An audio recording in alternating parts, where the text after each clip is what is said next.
শুভ সকাল বন্ধুরা, আশা করছি তোমরা ভালো আছো, সুস্থ আছো। আমিও খুব ভালো আছি। তো দেখো, প্রত্যেক দিনের মতো আর একটা ভিডিও নিয়ে চলে এলাম। আর আজকে দেখছো, সকালে আমি কফি বানিয়েছিলাম। তো অনেক দিন পর কফি খেলাম। আর দেখলে তোমাদের দাদা ভাই আর ছেলে একটু দোকানে গিয়েছিল, তো দোকান থেকে এসে ছেলে স্নান করে পুজো করে নিচ্ছে, যেটা ওর রোজকার কাজ। তা ছেলের আবদারে আজকে দোকানে নিয়ে গেছিলো সকালে। আর আমি এদিকে রান্না করছি, সকালে রান্নাটা করে নিচ্ছি। আর আবদার বলতে এই যে সকালবেলায় উঠে ঘুম থেকে উঠে বাবাকে বলছে, বাবা আমাকে দোকান থেকে পরোটা এনে দাও, দোকানের পরোটা খাবো। তো সেই পরোটাই তোমাদের দাদাভাই সকালে খেয়ে দোকানে চলে গেল। আর আমি একটু ভাত বসিয়ে দিয়েছি।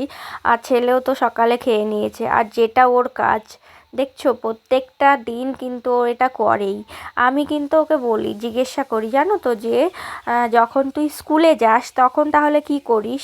তখন এইভাবে প্রণাম করিস সবারই মাঝে? বলে না, আমি মনে মনে কিন্তু বাবা যখন বেরিয়ে যায় আমাকে নামিয়ে দিয়ে, তখন আমি মনে মনে এরকম প্রণাম করে নিই।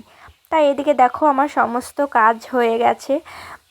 ঘর ঝাড় দেওয়া, মোছা, সব কিছু। তারপরে স্নান করেও চলে এসেছি। আর ঘরে এসে দেখছি যে বোন এসেছে, বোনের সাথে আমার ছেলে একটু খেলা করছে। এই যে ছেলেরও খাওয়া হয়ে গেছে, তো এখন রেডি হব দোকানে যাওয়ার জন্য। তো চলো ভিডিওটা দেখতে থাকো। তো দেখো, আমরা দোকানে যাওয়ার জন্য রেডি হয়ে গেছি। টোটো ফোন করেছিলাম, এক্ষুনি টোটো চলে আসবে। আর দেখো, দোকানেও চলে এসেছি। তো দোকানে এসে টুকটাক যা কাজ থাকে, ধূপ দেখানো, ঝাড় দেওয়া, সেগুলো করে নিচ্ছি। তো এই দেখো, আমরা দোকান থেকে বাড়ি চলে এসেছি। আর এই যে বিস্কুটের কটু নিয়ে বসে গেছে, খিদি পেয়ে গেছে। আর এই যে দোকান থেকে আসার সময় চপ নিয়ে এসেছিল ছেলে, তা সেই চপটাই ছেলেকে এখন দিচ্ছি। আর আমি কিন্তু এখানে নিজে ভয়েস, মানে নিজে কথা বলেছিলাম, কিন্তু সেটা মিউট করে দিতে হয়েছে, এত গান বাজছে না যে সাউন্ড দিতে পারছি না। আর তারপরে তোমাদের দাদাভাই তাড়াতাড়ি চলে এসেছে। আমরাও একটু মেলায় গিয়েছিলাম, বাড়ির কাছেই মেলা, 2 মিনিট হেঁটে গেলেই মেলা। মন্দির, আমাদের মন্দিরের কাছেই মেলা হচ্ছে। তো এই দেখো, ঠাকুর এখানে দেখে নিলাম। আর এখানে অনেকগুলো ঠাকুর মানে বানিয়েছিল অনেক কিছু, সেগুলোই দেখলাম। আর তারপরে ছেলে এখানে এটা দেখে বলল যে খাবো।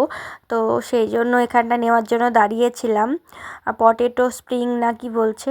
তারপরে দেখো যা হয়, মেলা, মেলা মানেই তো খেলনা, খেলনা শেষ নাই। তো দেখলো, কিছু দেখে ওর পছন্দ হলো না। আর মেলায় যেগুলো পছন্দ হয়েছে, তা সেটা নিতে গিয়ে ও দেখলো যে খারাপ। সেজন্য আমি বললাম যে মেলায় জিনিস নিলে ভালো হয় না। আর এদিকে দেখো, আমি ফুচকা খেয়ে নিচ্ছি, ছেলেও খাচ্ছে। তো ফুচকা খেয়ে ছেলের একটু ঝাল লেগে গেছে। আবার সেই সামনেই আইসক্রিম, আইসক্রিমের দোকান দেখে, বাবা আমি আইসক্রিম খাবো, এই যে বায়না শুরু করলো। আর আইসক্রিমের বায়না করেছে মানে নিয়ে দিতেই হবে। দেখো, তারপরে আমরা মেলা থেকে বাড়ি চলে এসেছি। ওই যে সেম প্রবলেম হচ্ছে, যে সাউন্ড দিতে পারছি না। তাও আমরা এখানে খাওয়া দাওয়া করে নিচ্ছি। দেখো, খেতে বসে গেছি। মানে একদম বাড়ির কাছে তো, মাইকের আওয়াজটা প্রচণ্ড আসছে, সেই জন্য আমি সাউন্ডটা দিতে পারছি না। তো খাওয়া দাওয়া করে এই যে আমাদের সব খাওয়া দাওয়া হয়ে গেছে, দেখতেই পাচ্ছ। আর আজকের ভিডিওটা এই পর্যন্ত, দেখা হবে পরের ভিডিওতে। আর আমার চ্যানেলে নতুন হলে প্লিজ তোমরা সাবস্ক্রাইব করে দিও। আর সবাই ভালো থাকবে, সুস্থ থাকবে, দেখা হবে পরের ভিডিওতে। টাটা।